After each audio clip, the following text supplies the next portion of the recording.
Michael's Big Book of Bad Things, Part 1. I noticed that my mum and dad were different. This is how it was. I go to the bathroom and I'm cleaning my teeth.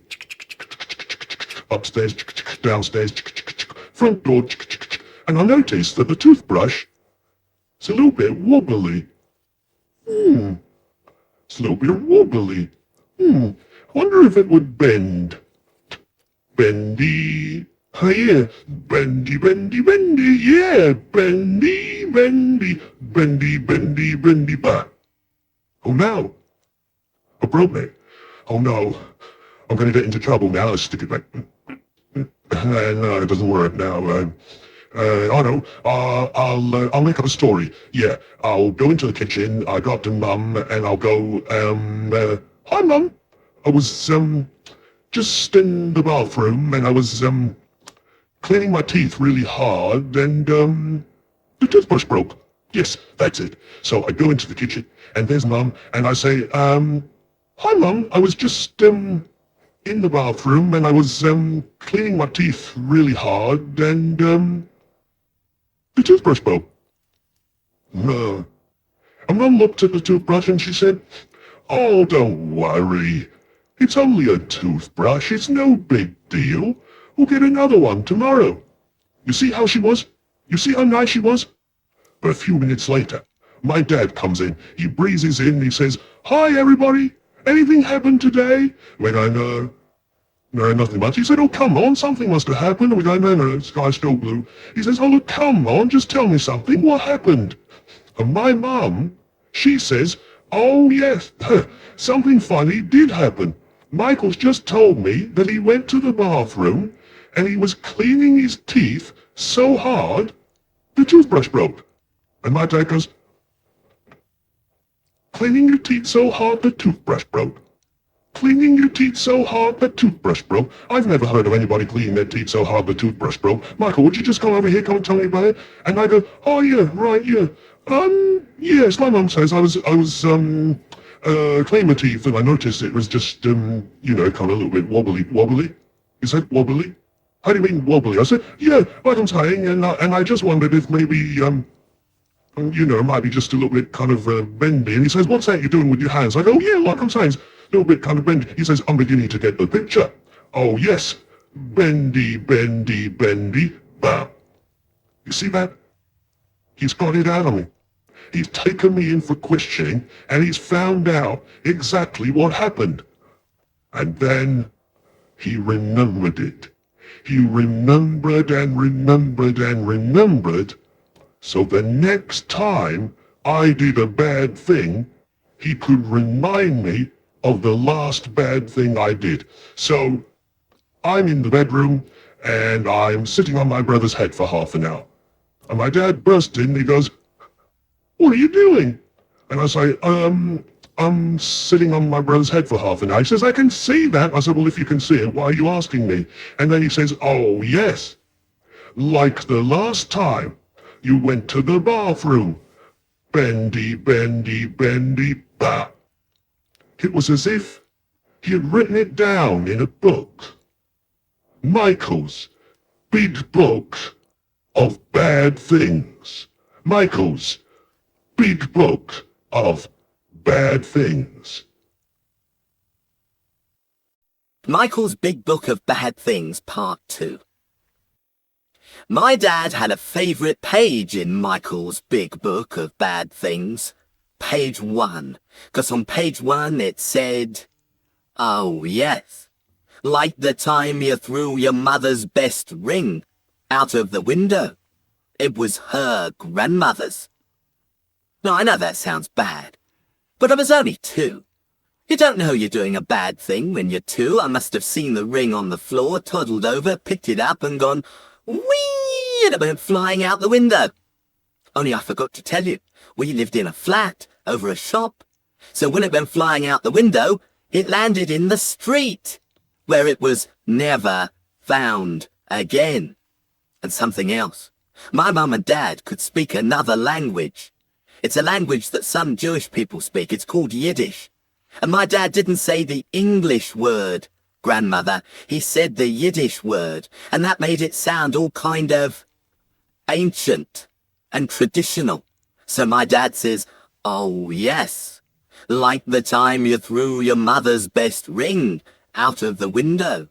It was her boobus." Boobus. It felt like the room filled up with boobas, hundreds of them, and they were all crowding round me going, "You threw your mother's best ring out of the window? And it was her boobas?" So what happens the next time I get into trouble? Michael's Big Book of Bad Things, Part 3. It's bedtime. Now, I had a problem with bedtime. I couldn't hear the word bed. So when my mum said, "Michael, it's time for bed," all I could hear was, "Michael, it's time for..." Or if she said, "Michael, it's bedtime," all I could hear was, "Michael, it's time."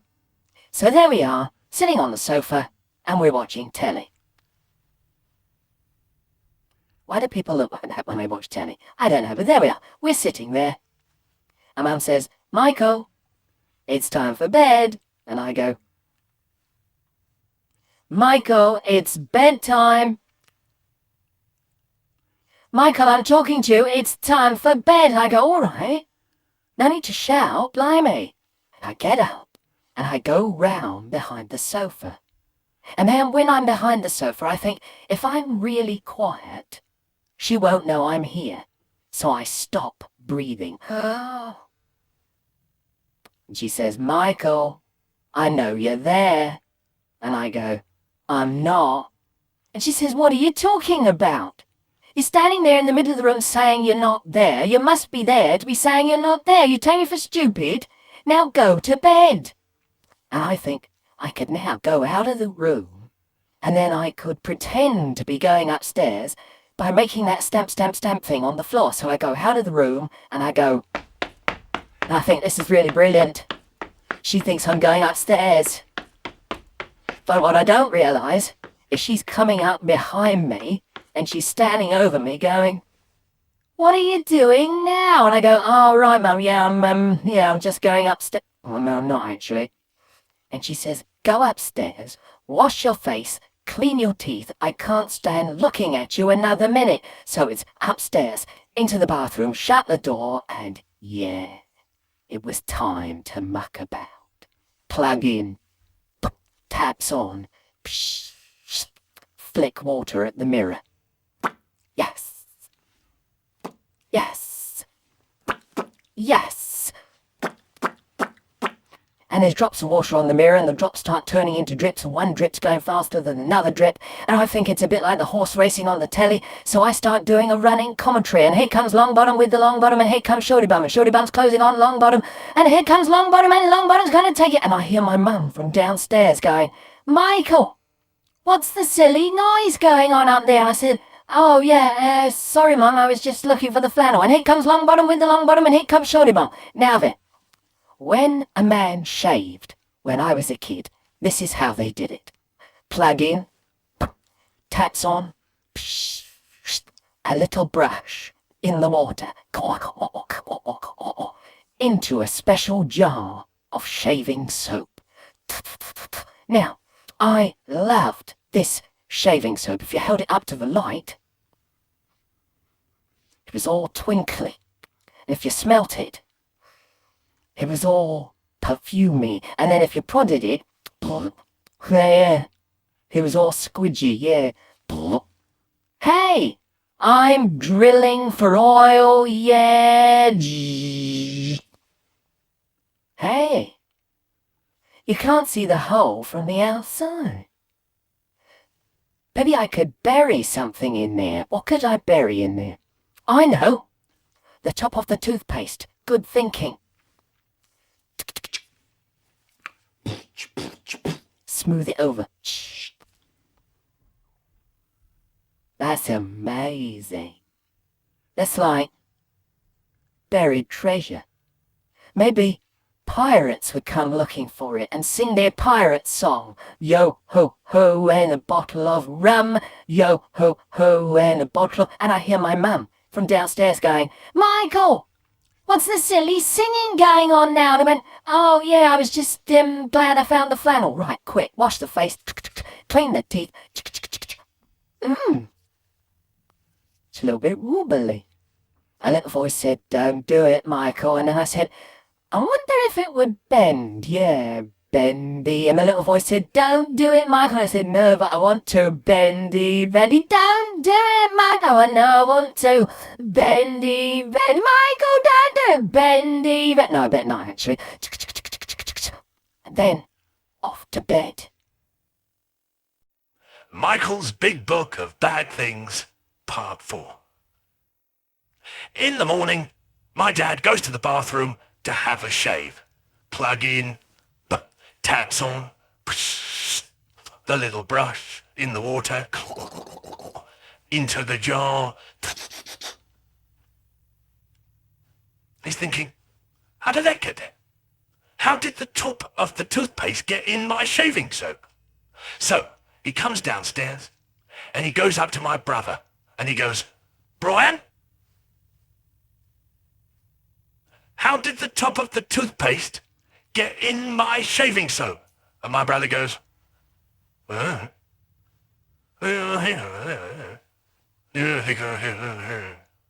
my dad comes up to me and he goes, Michael, how did the top of the toothpaste get in my shaving soap? And I go, I don't know. You see the difference?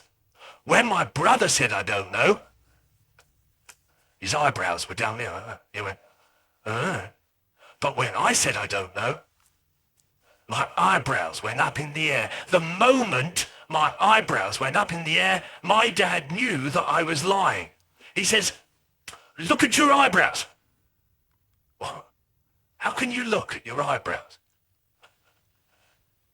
The things Dad say, look at your eyebrows. He said, your eyebrows have gone up in the air, that means you're lying. And I said, I'm not. And he said, and another thing, your voice has gone squeaky. What a giveaway. And I said, no, it hasn't. He said, what did you think you were doing? Sticking the top of the toothpaste in my shaving soap. And I said, it's buried treasure. And he goes, are you crazy? Except he didn't say crazy in English. He said, are you a crazy person in Yiddish? And to say that, you say, are you Meshuggah? And it reminded him of something. Michael's Big Book of Bad Things. And in his mind, he's turning back the pages till he gets to page 1 and he says, oh, yes. Like the time you threw your mother's best ring out of the window. It was her puppers. And the room filled up with puppers. There were puppers flying round the room. And they were all pointing at me going, first you threw your mother's best ring out of the window. And then you stuck the top of the toothpaste in your father's shaving soap. Ay, ay, ay, ay, ay. Washing up. On Sundays, my mum and dad said, right, we've cooked the dinner, you two can wash it up. And then they went off to the front room. So then we began. First there was the row about who was to wash and who was to dry. My brother said, you're too slow at washing. I have to hang about waiting for you. So I said, you always wash. It's not fair. Hard cheese. He says, I'm doing it. So that was that. Whoever dries has to stack the dishes, he says. So that's me, stacking the dishes while he's getting the water ready. Now, quite often, we used to have mustard with our Sunday dinner. And we didn't have it out of a tube. One of us used to make it with the powder in an egg cup. And there was nearly always some left over. Anyway, my brother, he'd be washing up by now, and he's standing there at the sink, his hands in the water. I'm drying up. And suddenly he goes, quick, quick, quick, quick, come over here, you're going to miss it, quick, quick, quick, quick, come on, you'll miss it. What? I say, quick, quick, quick, come on, you're in the water. And I say, what do you mean, give us your hand, he says. And he grabs my hand, and then my finger. What? I say, that, he says. And he pulls my finger under the water and stuffs it into the egg cup with leftover blobs of old mustard stuck to the bottom. It's all slimy. Oh, horrible! I was an idiot to have believed him. So I go on drying up. Suddenly, I feel a little speck of water on my neck. I look up at the ceiling. Where'd that come from? I look at my brother. He's grinning all over his big face. Oi, cut that out! He grins again, sticks his finger under the water in the bowl and... Oi! It got me right in my face! Did it? He's well pleased. So now it's my turn. I've got the drying up cloth, haven't I? And I've been practicing for ages on the kitchen door handle. Now he's got his back to me, washing up, and out goes the cloth like a whip. And it catches him right on the... Ow! That hurt! I didn't hurt you! Now it's me grinning. So he goes, all right, let's call it quits. Okay, I say, 1-1, fair and squarey. So I go on drying up. What I don't know is that he's got the empty washing up bottle under the water. It's filling up with dirty, soapy water. And next thing, it's out of the water and he's gone, yup, and it's squished all over my face. Got you in the mush, he says. Right, that's it, I say. I've had enough. And I go upstairs and I get his old bicycle cape. Yeah? One of those capes that you can wear when you ride a bicycle in the rain. So I come down in the bicycle cape and I say, okay, I'm ready for anything you've got now. You can't get me now, can you? So next thing, he's got the little washing up brush and it's got little bits of meat fat and squashed peas stuck in it. And he's come up to me and he's up under the cape with it, and he's working it round and round under my jumper and under my chin. So that makes me really wild, and I make a grab for anything that'll hold water, dip in the sink and fling it at him. Yeah, what I don't know is that while I went upstairs to get the cape, he's got a secret weapon ready. It's his bicycle pump. He's loaded it with the dirty washing up water by sucking it all in. He picks it up and it's squirt again all over my hair. Suddenly, the door opens. Have you finished that? It's Mum and Dad. Just look at this. Look at the pair of them. And there's water all over the floor, all over the table.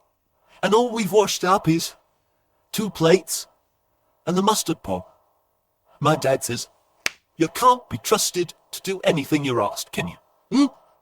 He always says that. Mind you, the floor was pretty clean after we'd mopped it all up. The go-kart. Me and my mate Haribo, we once made a go-kart. Everyone was making go-karts, so we had to make one.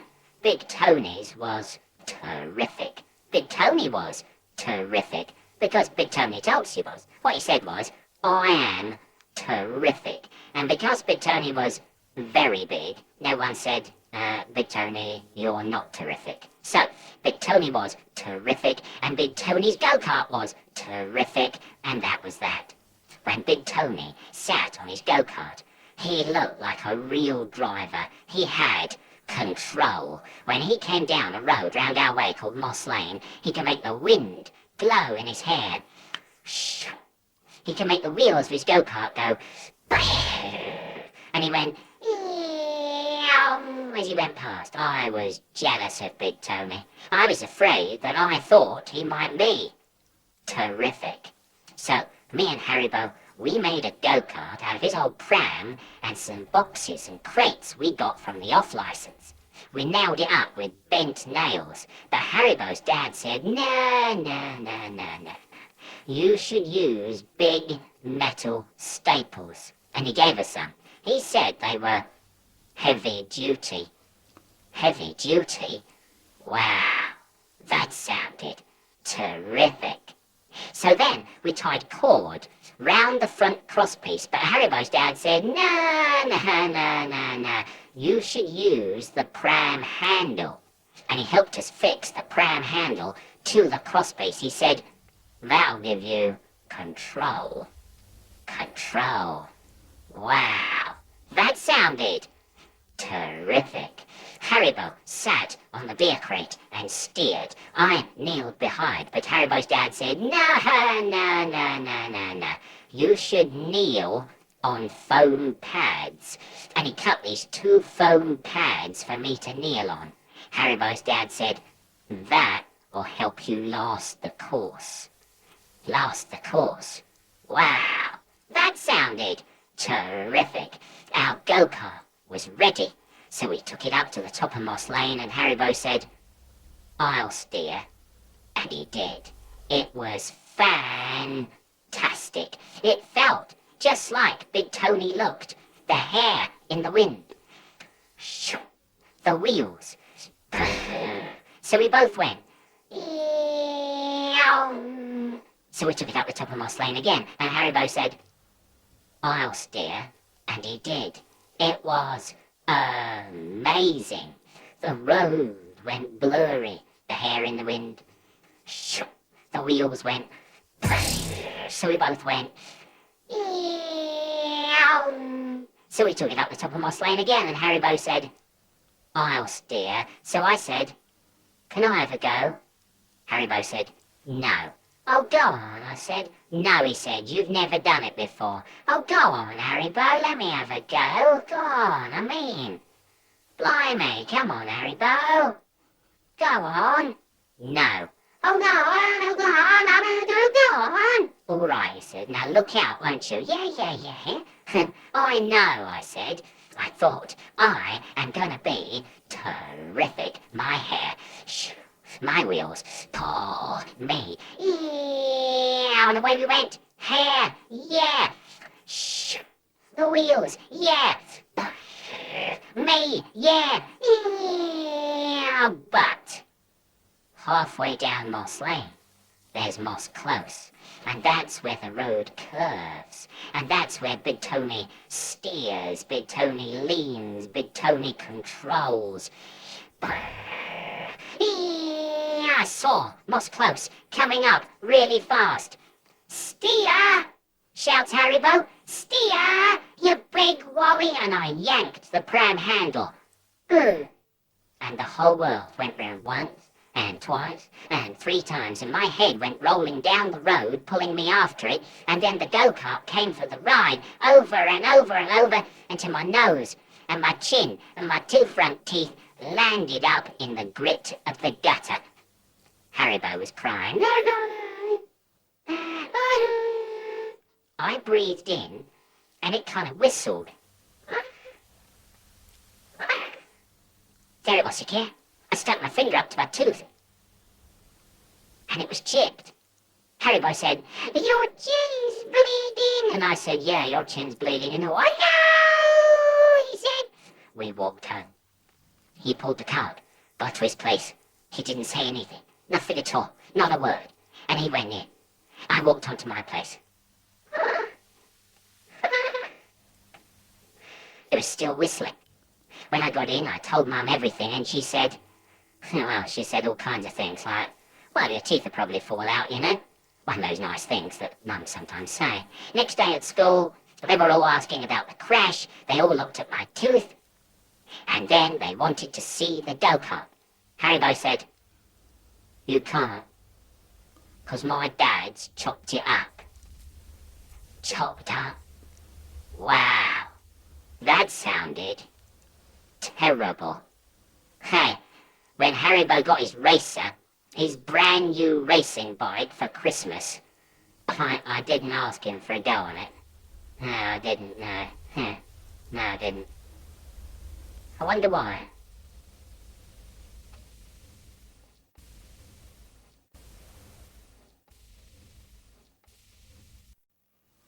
Eddie and the supermarket. Shopping with Eddie was a nightmare.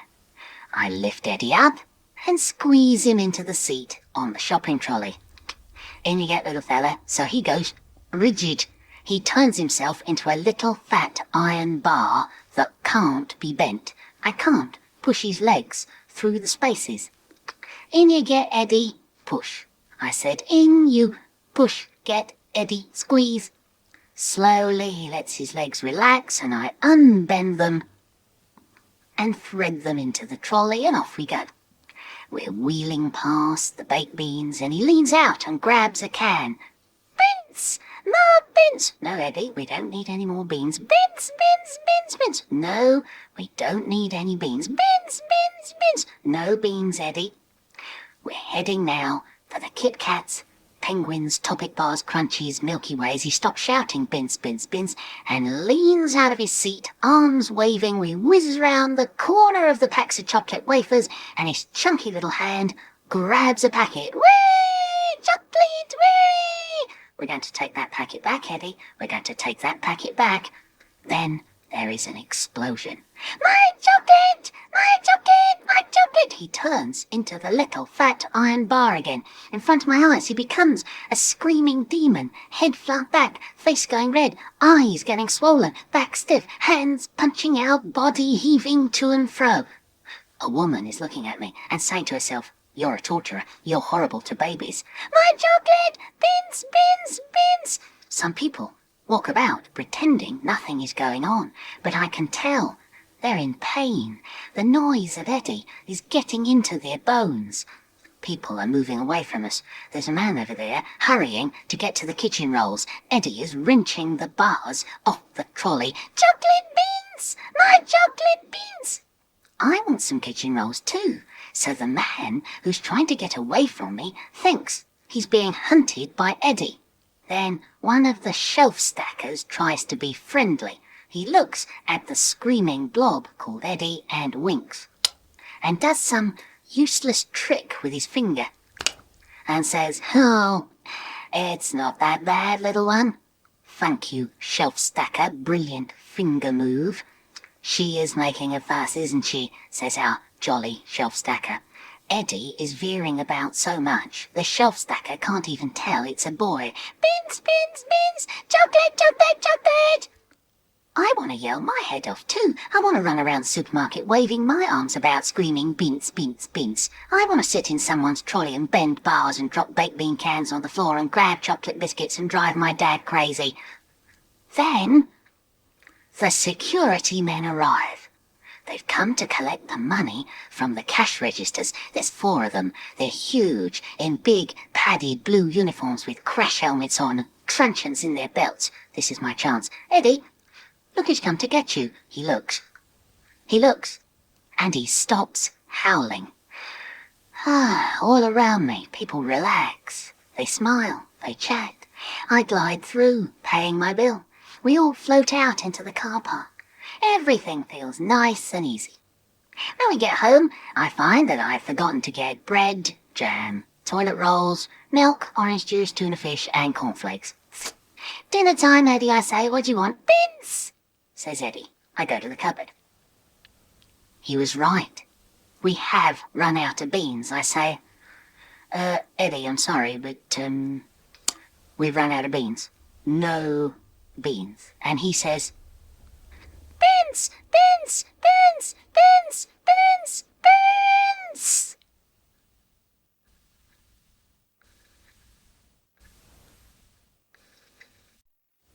The hole in the wall.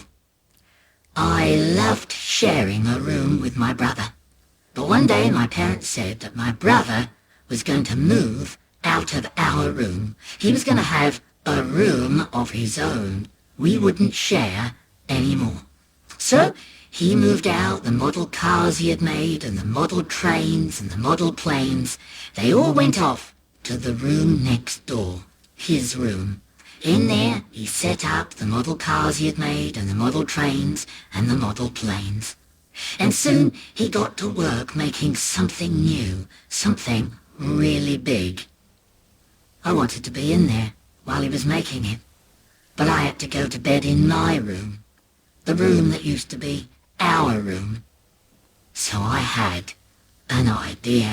I had a metal ruler, a hard steel ruler with sharp edges and corners. I got into bed with this metal ruler, and just where the bed meets the wall, just out of sight of anyone looking, I started to scratch the wall with the hard corner of the metal ruler. Scratch, scratch, scratch, scrape, scrape, scrape. I was making a hole through to my brother's bedroom. I twisted the corner of the metal ruler round and round and round. Scratch, scratch, scratch, scrape, scrape, scrape. And after ages of scratching and scraping, all I'd made was a little tiny dent in the wall. So I went to sleep the next night, and the next. Scratch, scratch, scratch, scrape, scrape, scrape. The dent got a tiny bit deeper, and the next night, and the next. Scratch, scratch, scratch, scrape, scrape, scrape. After a few nights, I reached a bit of wood. Should I try to scrape through the wood or around it? I decided to go over the top, but this would make the hole wider, and maybe someone would see it, but I didn't care.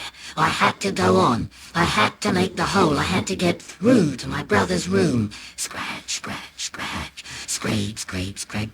There was now a little cave in the wall, a secret tunnel. I wet my fingers in my drink and then dabbed the dry plaster with my fingers. The plaster went dark. The secret tunnel was wet. What if I could shrink myself down and crawl through it, be an explorer, bravely climbing through the dangerous cave? Will I get through, or will I be trapped in here forever? Just then, my dad popped his head round the door. "Good night, Mick," he said all cheerily. I hadn't heard him coming. Oh no, he mustn't see it, so I sat up in the bed and quickly twisted round to cover up the hole in the wall. He mustn't see the hole. But he saw me do this sort of sitting up, twisty round thing. Oh no, he's seen me. Instead of going back downstairs, he opened the door and walked into the room. Still cheery, he says, "What's that you're doing? What are you covering up there?" "Nothing." "Now come on, Meg, look at you. I can see from the way you're sitting, you're covering up something." Still cheery, says, "Oh, come on. Come away from the wall and have a look. What could I do?" I had to let him see, so I leaned forward, and he saw it straight away. The hole in the wall. Oh no, it's the moment when the cheery stuff stops. It's the moment when the cheery stuff stops. He stood there, staring at the hole in the wall. He pointed at it. "What's that?" he says. "It's a hole in the wall," I said. "I can see it's a hole in the wall," he says, "but how in heaven's name did you make a hole in the bedroom wall?" "With this," I said, and I pulled the metal ruler out from under the covers. He slapped his hand on his forehead. "You've wrecked the wall," he says. He shouted for my mum. Come on in, come on in, look at this." And of course my brother comes running along behind her. All three of them stood by my bed, staring at the hole in the wall. "Look what he's done," says my dad. "Look at it. He's wrecked the wall. It's wrecked." "Oh, Michael," says my mum, and my brother is giggly and giggly. "It must have taken him ages," he says. And Mum is saying, "But Michael, what did you think you were doing? And why did you do it?" And I said, "I was trying to get through to Brian's room." And my brother says, "But Meg, you could have just got up, walked out the door, walked across the landing and in through my door."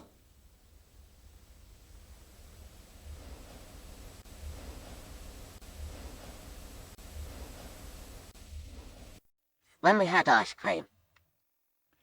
When we had ice cream, we'd sit round saying, this is nice, this is really nice. But then my dad would say, you know what this could do with? Just a little bit of fruit salad with it. So, next time we had ice cream, we'd have ice cream with a little bit of fruit salad with it. And we'd sit round saying, this is nice, this is really nice. But then my dad would say, you know what this could do with? Just a few chopped nuts on the top. So, next time we had ice cream, we'd have ice cream with a little bit of fruit salad and a few chopped nuts on the top. And we'd sit round saying, this is nice, this is really nice. But then my dad would say, you know what this could do with? A few of those little tiny bits of chocolate scattered over the top. But my mother wouldn't let him say any more. You're always the same, you are. Nothing's ever good enough for you, is it? I'll tell you something. If you don't like this cafe, find another one. You know why you're like this? I'll tell you. It was that bubba of yours. It was her fault. She pampered you. All I ever hear is, no one ever makes it like my bubba did. Well, you can get this into your head. I'm not your bubba. And my dad would turn to us and say, what did I say? What did I say wrong? All I said was that a few little bits of chocolate scattered over the top would be nice. They would be nice, wouldn't they? The Hollywood. We went to this cafe, and I had loads to eat. I had cod and chips. The cod was huge, and there were hundreds of chips. Hundreds and hundreds of them, and I ate the lot. Then Mum said, anyone want any afters? And we looked to see what there was. There was apple pie. Don't like that. There was jam roly-poly. Don't like that. And there was ice cream. I like that. There was chocolate, strawberry, and vanilla. I was just about to say, oh, there was strawberry ice cream, and I saw something else. It said, the Hollywood. And it was vanilla ice cream, peaches, cream, chocolate sauce, cherries, trifle, jelly, and strawberry ice cream. So I said, I'll have a Hollywood. Dad said, you won't eat it. The huge. But Mum said, no, if he wants it, he can have it. Dad said, waste of money. He won't eat it. Mum said, a Hollywood, please. And we waited. Then, suddenly, it appeared. On its own. Right in the middle of a tray. With a little paper umbrella stuck in the top. Everyone in the cafe looked round. What's that? Oh, yeah, that's the Hollywood. Oh, yeah, that's the Hollywood, all right. And the woman put it down in front of me. The Hollywood, with a little paper umbrella stuck in the top. It was huge. It was taller than me. I had this really long spoon to eat it with, and now, everyone was looking at me. I had to reach up to get to the cherry on the top. Got it. Oh, in the mouth. It was lovely. Then onto the ice cream. And the chocolate sauce. Dig in. Why, that was a bit rich, but okay. Dad loves ice cream and chocolate sauce. And he's watching me. But I don't give him any. Then there was some, jelly stuff. And actually, that wasn't very nice. It was horrible. And Dad said, slowing down, are you? And Mum said, leave him alone. Now I was filling my cheeks so as not to taste it so much. My hands went hot and people were looking at me. Then I got to the trifle. Soggy cake. And that was even more horrible. I couldn't bear to put it in my mouth. I couldn't even put it in my cheeks. I hunched my shoulders and, spat some onto my plate. I stopped eating. Dad said, stopped, have you? Mum said, leave him alone. I said, I don't like it very much. Dad's hand darted across the table. I'll finish it, he said. Oh, yeah, you bet he said that. I'll finish it, he says. And Mum turned to me and said, never mind, dear. I don't suppose you'll ask for one of those again, will you? I don't suppose I will. Haribo. Once my friend Haribo came to school crying. We said, "What's the matter? What's the matter?" And he said his granddad had died. So we didn't know what to say. Then I said, "How did he die?" And he said, "He was standing on St. Pancras station waiting for the train and he just fell over and died." And then he started crying again. He was a nice man, Haribo's granddad. He had a shed with tins full of screws in it. Mind you, my gran was nice too. She gave me and my brother a red shoehorn each. Maybe Haribo's granddad gave Haribo a red shoehorn. Dave said, "My hamster died as well." So everyone said, "Shh." And Dave said, "I was only saying." And I said, "My gran gave me a red shoehorn." Rog said, "I got a pair of trainers for Christmas." And Haribo said, "You can get ones without laces." And we all said, "Yeah, that's right, Haribo, you can." Any other day we'd have said, "Of course you can. We know that, you fool." But that day we said, "Yeah. That's right, Haribo, yeah. No, you can, yeah." The project. At school, we were doing a project. You know the kind of thing. The Vikings. Transport. Wood. Our project was Holland. There we were reading My Friend Hans from Holland. And we made windmills and stuck blue strips of paper onto white strips of paper. They were canals. And we kept talking about tulips and cheese. In the end I thought they grew cheese and ate tulips. And suddenly one day our teacher, Miss Goodall, said there was an inspector coming in. She said he wasn't going to inspect us, he was going to inspect her. And we were all to help her by being really good and answering all the questions that he asked us. Later that day he came in, he had a moustache, we behaved, Miss Goodall behaved, there we all were, sitting in our rows, behind our desks, breathing very, very quietly. And he looked at our windmills. And then our canals. And he said, "What do they eat in Holland?" And I didn't put my hand up in case I said tulips. But Sheila McLean said cheese. And he said, "What do they grow in Holland?" And I didn't put my hand up for that one either. But Margot Vane said tulips. And he asked some more questions and we were doing really well. Miss Goodall was trying very hard not to look proud. And then he asked, "Who is the Queen of Holland?" There was silence. No one knew who was the Queen of Holland. Miss Goodall frowned and then started looking all round the class with her eyes looking all hoping. And then suddenly I remembered this funny little rhyme that my friend Haribo used to say. I put up my hand. "Yes," said the inspector, "Queen Juliana is a fat banana." I said. Miss Goodall looked awful.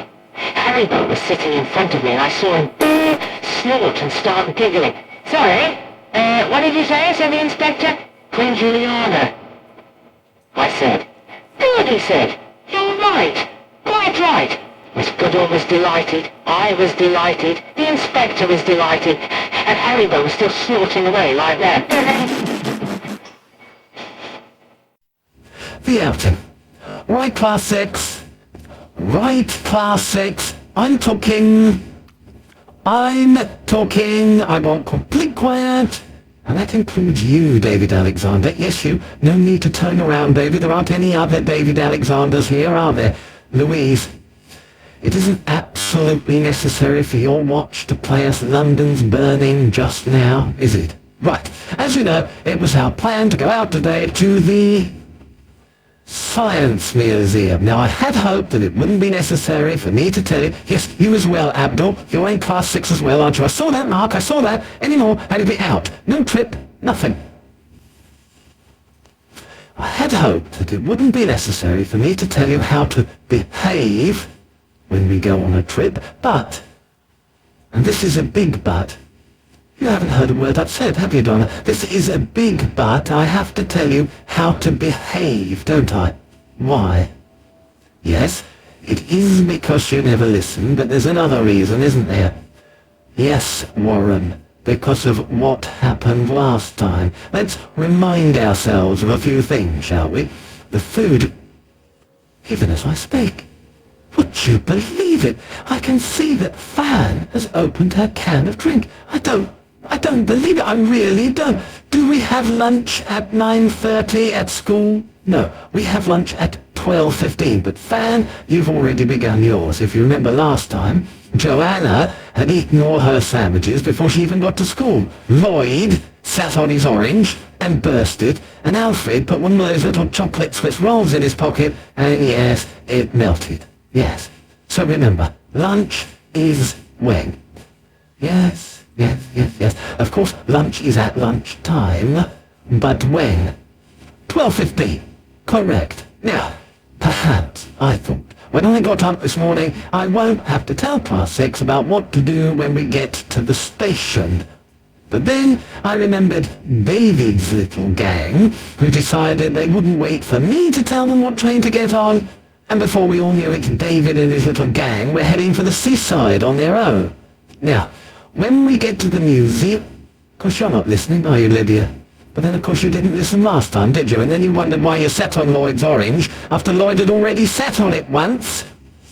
When we get to the museum, do we run about the corridors? Do we run around screaming? Do we go sliding on the shiny floors? No, we don't. No, we don't. No, thank you, Mervyn. That's enough. I'm very glad you've got jam in your sandwiches, Mervyn. We're all glad you've got jam in your sandwiches, Mervyn, but what's it got to do with sliding on the floor of the Science Museum? Precisely nothing. I'm very sorry, Mervyn, but nobody at all wants to know about the jam in your sandwiches, Mervyn. Now, when you're ready, when you're quiet, we'll all go. That doesn't mean leaping up in the air, does it, Karen? Louise? Why is your watch now playing for He's a Jolly Good Fellow? Yes, I know it could be She's a Jolly Good Fellow, Zoe, but that isn't what we're talking about now, is it? Mervyn, if I hear about your sandwiches, your jam, or the jam in your sandwiches, if I hear about any of it once more, I shall give them to the ducks. Yes, John, what do you want? I don't know what ducks, John. Any ducks. Right, when there's complete quiet, you'll find your partners and stand by the door. Oh no, not one of those, not another one of those little chocolate Swiss rolls again, Alfred. Surely not.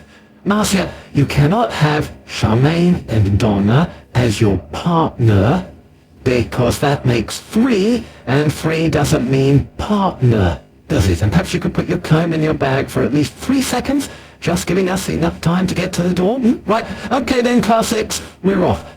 Why not leave your watch behind, Louise?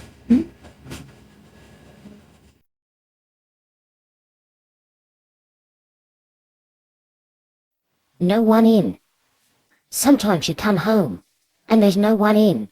There are no lights on, no food ready, no telly, no one laughing, no jokes, just you, on your own. That's when my brain starts doing things, you know, murderers and mad dog stuff. I'll tell you what I do. When I open the door, I shove it really hard and fast, and it bangs against the wall really loud, so if he's hiding behind the door, you'll get it right on the nose. I never have got him. I'll tell you what did happen. The door handle made a great big hole in the wall. Spots in my eyes. I've got spots in my eyes. Not spots you can see, they're on my side. I see them when I'm looking at you. To start with, I thought it was dirty windows.